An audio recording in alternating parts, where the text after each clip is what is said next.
Our motto is to buy, build. We already bought it already, so we already own it, free and clear. Refinance to long-term debt, cash flow. That is the motto. Cliff, man, is that a pretty strong motto, man? What do you think? Man, the model is strong. Like, you're getting each piece of the invest, right?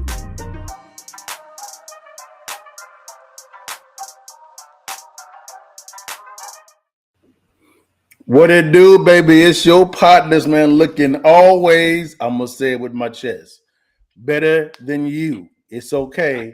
Talk Jesus about that thing. It's not our problem. That's your problem. But, man, Cliff, man, what's up, baby? How you doing, baby? How was week, man? Talk to people, man. What's going on? Man, it's a good week. It's busy. You know what I mean? Busy. So it's always good, man. Been busy a lot, man. Doing some things. So working on things. Actually, got a couple of deals from you. Been working on trying to find some contractors in a couple different areas, Dale. So you wanted something, man. How was Yeah. your week? Yeah, man, it was good, man. Really busy, man. Kind of expanding the territory a little bit, Cliff. You know, talking about some more opportunities coming in. We told y'all that correction was coming, and them Oh, deals is flowing in like clockwork, man. So we are loving this thing right now, man. Cliff, has it been? Let's kind of give people a kind of little peek into what's going on in the market real fast, man. As we dive into the current market analysis real fast, we're gonna dive into this thing. Cliff, man, if you could, man, from a boots on the grounds perspective, just tell everybody, man, what's going on in the market from an appraiser standpoint. What's going on? so this week they raised interest rates again, Yeah. about 75 basis points. Mhm. Uh, and from what I'm seeing, um, I think they're going to continue to raise them until they get inflation under control. I think they're serious about that. Which means today's interest rates might be a good deal, depending how high they raise them. Because I wouldn't be surprised if they raise it another 2% from where we are now to try to curb the inflation. Um, and I think more people are starting to recognize that because it's picking up a little bit. Uh, but we're still in a slowdown. So it's I think they're gonna I think right now the Fed's gonna crush the market. I think they're gonna completely try to drain out any excess money in the system. And like I said, today's interest rates might be good compared to what they're gonna be. Well, how can the Fed begin to drain that type of, because there's a lot of excess cash in the system, a lot of manufactured cash flow in the system. How can they begin to curtail that? By raising, really what they're doing is they're trying to slow the market so Mhm. slow that people are not purchasing nearly as much. So when they do, it looks as if inflation is low because there's just no money being spent. All the money's on the sidelines. You see the stock market every day. It's falling. I'm seeing housing prices. I mean, I'm seeing $400,000 houses knocked off 40,000 so far. So about 10% in Dallas, Mm. which we in a strong market. I'm seeing that already. And that's what I saw over the last, couple several weeks, and now they're raising it higher. So, the average buyer could own a $400,000 house 6 months ago. That Mm. was around their range, 400, maybe up to 500 tops. That was the average buyer in that range. With them raising interest rates and the payment staying the same, that could easily drop to 300 to 400. We could lose $100,000 in equity Mm. because of the interest rates, and it just comes down to the buyer and what they can afford. And the problem is, people have their income has not caught up with the inflation, so they can't afford the prices they could before with the high interest rates. Wow. Wow. I hope you guys caught what he was talking about. Is you're talking about the raising of rates, which is the cost of capital has gone up. He's predicting another new 2 points going up. Right now, Cliff, with the additional 75 basis points, what's the par rate right now? It's for like a 30-year mortgage. Yeah. Yeah. Yeah.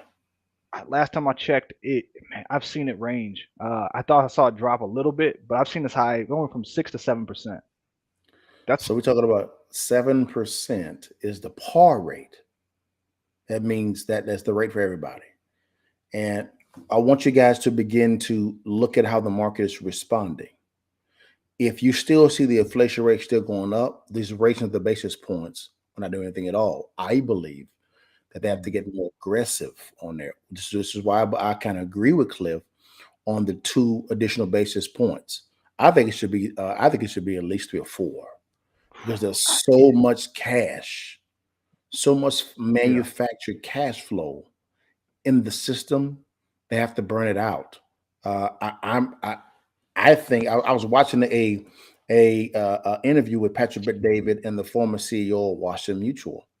The CEO of Washington Mutual actually said that this time is a bigger bubble than 2008 was. This is the CEO of Washington Mutual. Washington Mutual was one of the banking giants back in 2008. Would that be correct, Cliff? I see what he's saying. It depends what perspective he's coming from, Sure. but from a price reduction from the high, I think he's right. I think from the prices we saw last year, I mean, we got to take a historical context on this a little bit. We're gonna go into it, but if you go look back 100 years, the average interest rate's like 8, 9. Yes. So we've been in ever since so you got to remember before 2008. So let's go to 2006. What was the interest rates? 6, 7%. That's right. Then the financial crisis came. They wanted to get people back, so they dropped interest rates to try to spur spending. Yes. They haven't been able to get out of that for 14 years. That's correct. So like you said, it's gotten out of control, and I think like you saying, them raising them interest rates to maybe even 4 from where we are now, they may try to raise interest rates to a point of 12%. Yes. To try to reduce it, and that's going to bring housing prices down 50%. Wasn't I saying 30 to 50%? Yeah, you was right. You was spot on. I gotta agree with you. I mean, the way it's looking, that's possible. But the thing about it is, let's go back to where this kind of the history behind this thing, where there was an economic situation where it kind of mirrored this. This was back in the Carter years. Right. Fed Chairman Volcker, it went up to 18%. The par rate, 18%, and that time is totally different than this time. Because in the last 24 to 36 months, we've printed 40% of this nation's entire currency in the last 36 months. 40%. Understand that. So that's more printing than when during the Carter years, easily. Oh yeah. That's why I'm saying that's why I kind of shake hands with what he's saying, because he's saying this is a bank CEO is saying, former bank CEO is saying this is totally different in 08. Totally different, and it is. Well, the only thing I would say is kind of fighting that is, so how much now? Okay, there's a couple things. Let me separate them. The first is how they measured inflation back then is different than how we measure it today. It is. They changed how they measure it. So if you took today's numbers and you measure them the same way they did back during Volcker, we're actually at like 12, 14%. Yes. You know, I mean, we just manipulated the numbers to go, well, no, we're really at 8. Actually, Tim Sale, he's a business guru on the direct sales side. He does several millions of dollars a year. He actually went through an exercise of where the actual interest rate is. He put everything that they took out back into the formula. You know what number he came up to now? He said the rate is 17%. That's not crazy. I can see how you can get there. They've had to massage the numbers to control the shock value of the inflationary rate. That's not good at all. Yeah. So it's crazy at this point. So we've got that component to it, like you said. So they may be raising interest rates, but at some point in the future they're going to have to come down. They are. So they're going They because are. they know they can't sustain at that level. But what they said is they're going to try to raise it up, and then once they prove inflation hits the mark for probably that quarter, Yeah. then they're going to start reducing it back down little bit by little bit and measuring that. So I'm thinking it's going to take place over 24 months. That we're going to probably have a ramp up and stall.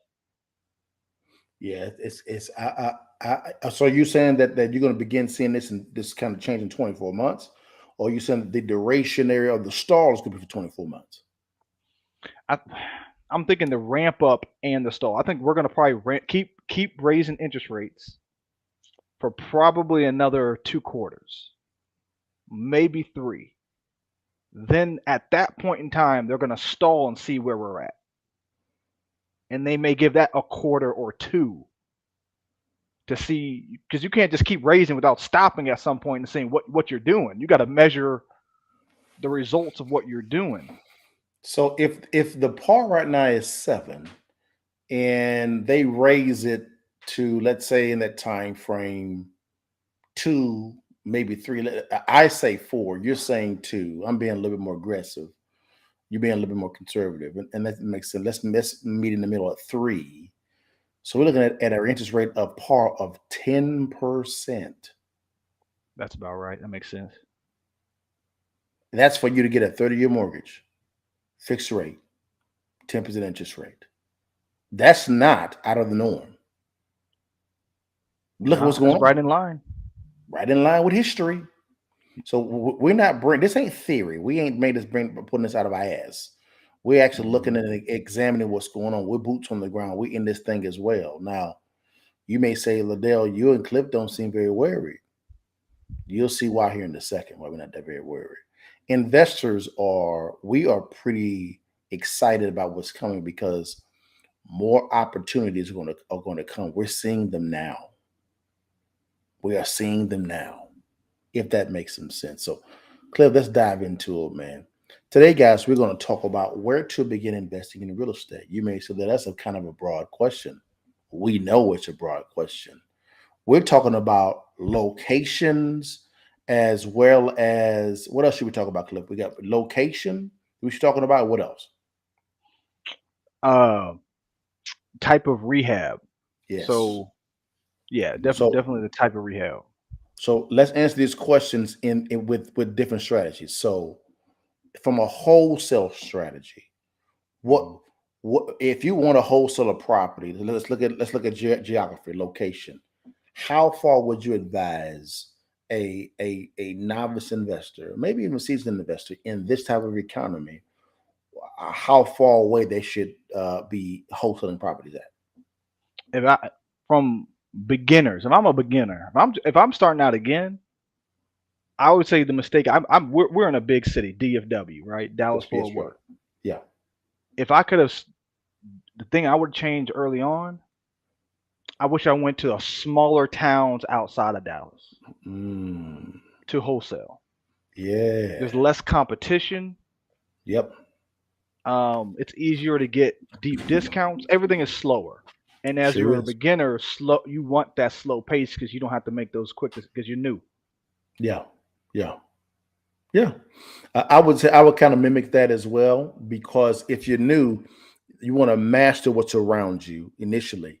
But as far as fine-tune your skills in an immediate area, I agree with Cliff when it comes to go to the less competitive areas and take those disciplines that you learned in the local area and begin to apply them in those smaller areas. And you tweak them here and there because you got to tweak your strategy on the location that it's at. That's what I would do. Most wholesalers, man, they'd be pulling comparables 8 miles away. You know, talking about whether it be sold or rental comparables. Scope of works would be about $50,000 under what really needs to be done to the property. If you're a wholesaler, you're going to need to fine-tune your skills in presenting accurate information. Because a seasoned investor like Cliff and I, we're going to find out if you're full of BS or not. If you're buying a wholesale, you better know how to verify those rental comms, those sold comms, and the scope of work pro forma. The key word there is pro forma that they're actually presenting to you. Would you agree, Cliff? Oh yeah, like so. Pro forma. Another name for pro forma is trash, right? It, they Right. they they ain't worth nothing. Nothing. The- this- you know, anybody can do a pro forma. You're gonna be rich. That's what Yes. that's what it's Yes. gonna say. Or like anytime a wholesaler gives you what they think the ARV or the rehab costs are, it's trash. It You ain't gotta worth mix it. nothing. Don't Mix you it have up. to do your own evaluation, Please do it. and that's how you decide. Don't trust them 1%. I mean, you can kind of get an idea from them, but you're not Sure. really making a decision from that. They may just be a baseline, you Yes. know. Yes. But yeah, you don't. Real investors don't take wholesale numbers, Heck and the only no. reason why they would is if they've been working with that wholesaler for a long time. There you go. You guys have a rapport. He knows what you're Right. looking for, and that's normal. That type of contact is normal. But man, if you don't know this wholesaler, man, and what they send it over to you, man, you better verify them facts. You better. You're gonna be looking at holding the bag, looking stupid. You know what I'm saying? All right. Right. Okay, from a flipping scenario, now you are the buyer. You're buying a property and you're wanting to flip the property. What type of disciplines when it comes to location, Cliff, should they and strategy when it comes to that area? What skills should they actually bring to the table when it comes to investing in real estate? So from a flipping perspective, probably don't go too big too early. You still want to stay small when you're if Mhm. you're when you're a beginner. You want to stay Yeah. small, right? You want low cost properties because you're going to make mistakes, and we want those mistakes to be small, Yes. right? Um, so you're looking for the easiest rehab you can with low price points, right? So you're looking Yes. for a paint, carpet, maybe an Mhm. HVAC system, Yeah. something along those lines. Probably a rehab under Hmm. 25K, Hmm. something that Hmm. you can manage pretty basic. That's what I would say. I would Hmm. start with the cheaper properties in your area Hmm. that you could do a rehab under 25K. He's right. The bigger the rehab, guys, the more complex it gets. The more subs you need, the more you lean more on your general contractor. So yes, begin small, and I would say welcome in someone that can kind of mentor you in this as well, to kind of walk through those things, because those smaller rehabs, the 20, 25K rehab for a beginner, that's a significant rehab. You're doing some Yeah. rehab, you really are. And once you fine tune how to locate and calculate the cost of goods, or COGS, okay, how to understand if you're being overcharged for labor as well. I mean, Cliff has saved us hundreds of thousands of dollars just being able to say, okay, how much you charge me for labor? Okay, wait a minute. Okay, so you say you want to do X, Y, Z. It's going to take you how long to get it done? 5 days to do that? To paint these stairs? That don't make no damn sense. You get it done in 3 days. How many people you gonna put on there? So Cliff begins asking these questions, and now they'll quickly see, okay, this is a seasoned guy.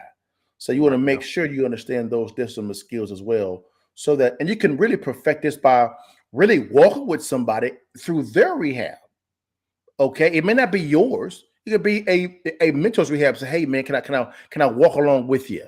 How'd you come up with this, that? Run some errands for them. Be willing to work for free, so that you can actually learn from someone that may know more than you do. Now, some folks may say, Cliff, man, I don't want to work for free. Stay broke. Stay broke. Eh, Stay broke. No one's the- gonna want to pay you to work with them. Yeah, that's definitely, yeah, that's kind of a poor mentality because you think you're not getting paid, but you are. You're getting paid in experience. Yes.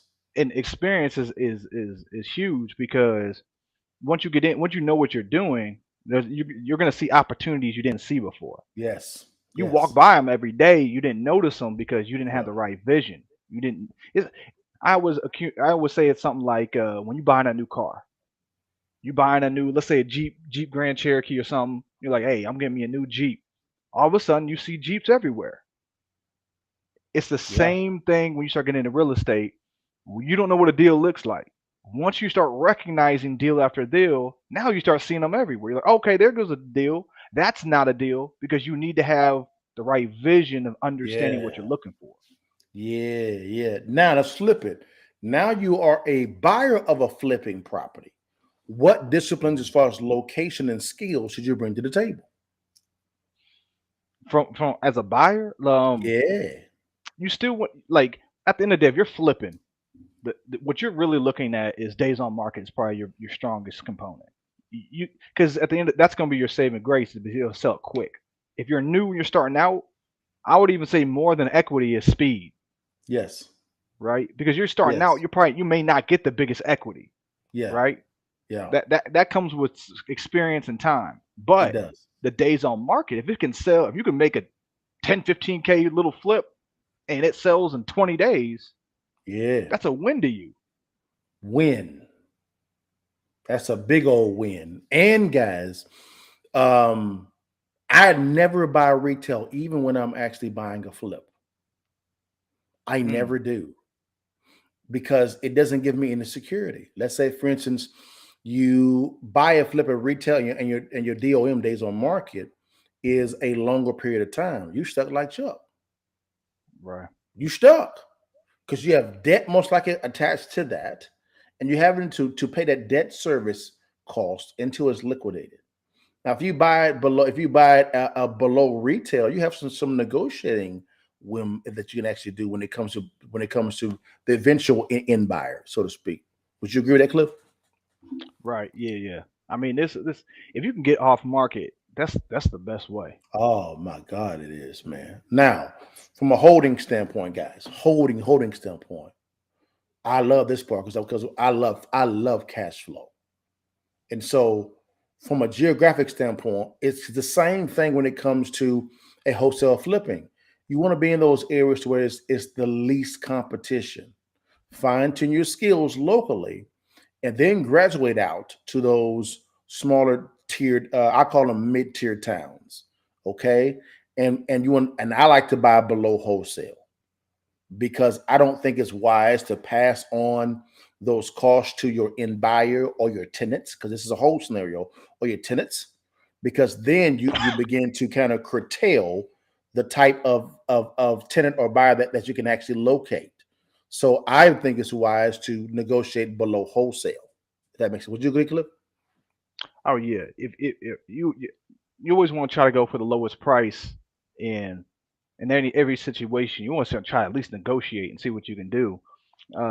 With holds, it's much easier. So you have different type of hold strategies. You Yeah. know, for me, I put it in two different categories. I put Yeah. one in cash flow category where, Yeah.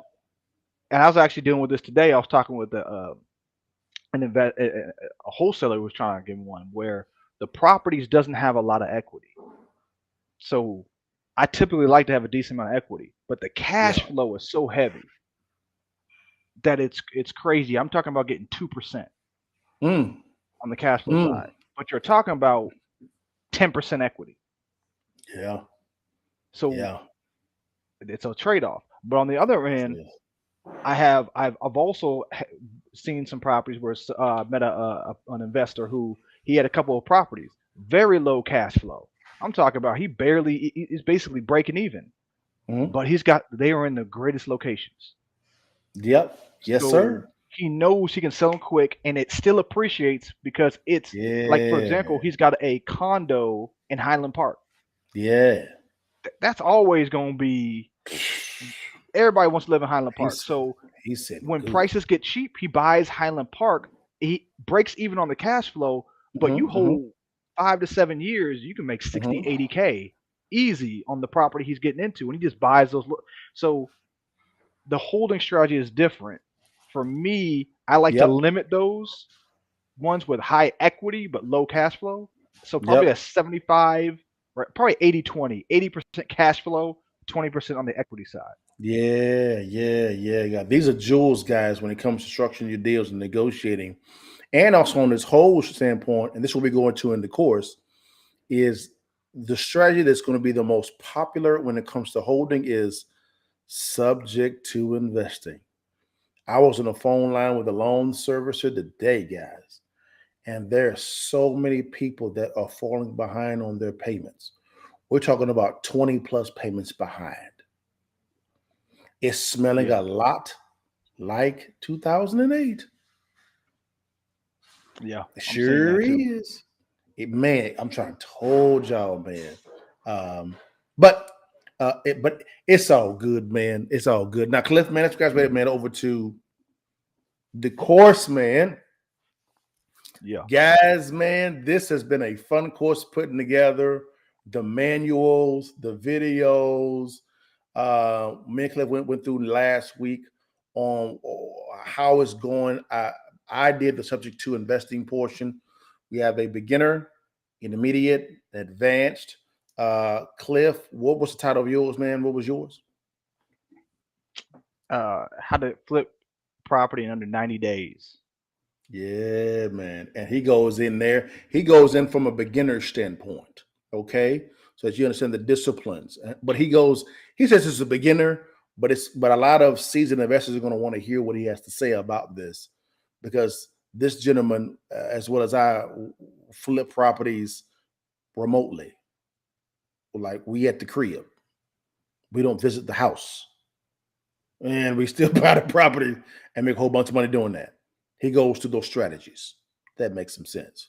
And then Jason Hanna does one called How to Build Your Power Team. He goes through what a power team is, and also each role of each team member that's on your power team, what you should understand, what their roles are, and also some misnomers about what their roles, what their roles should be communicated as. So that, guys, is about ready to roll out. We're about to begin to record the marketing videos, talking about you're going to see Cliff on there. You're going to see me on there. You're going to see Jason on there. You may see your wives on there as well, man. We may surprise y'all with our kids. Well, my kids. His little daughter's a little bit too small. She may come in and scream a little bit just because she can, because it's her world. We just live in it. Oh yeah, she gonna scream. Ain't no doubt she gonna start yelling. Yeah, see, that's her saying, "Holla at your partner." That's all that is. That's all it is.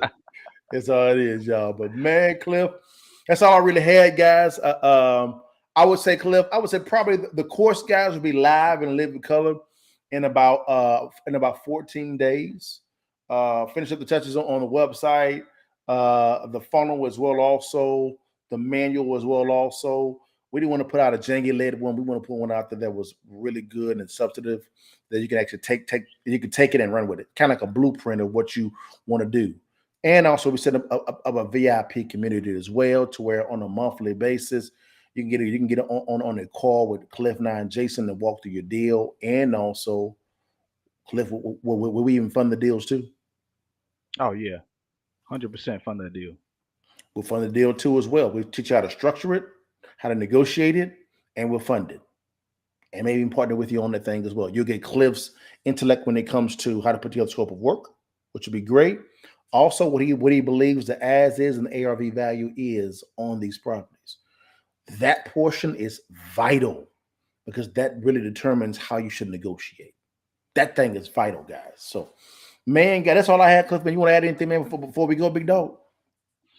Nah, just like I said, we walking you through the basics of how you get into it. And I always say, depending on what you're looking for, we got you. If you're looking to try to do 10 deals or 1 deal, the strategies are the same. They're just scaled a little different. That's it. That's it. So guys, learn the basics, learn the building blocks, and we're going to teach you through and walk you through all that. Yes, sir. Let's get it. Well, guys, thank you for your time. Appreciate you. Hope we added some value to today. And before you leave, and while you can, take that picture for your mama and them. Now holla at your partners. Cliff. All right, y'all. Peace. Bless God, give thanks. Bless God, give thanks. Bless God, give thanks. Bless God, give thanks. Big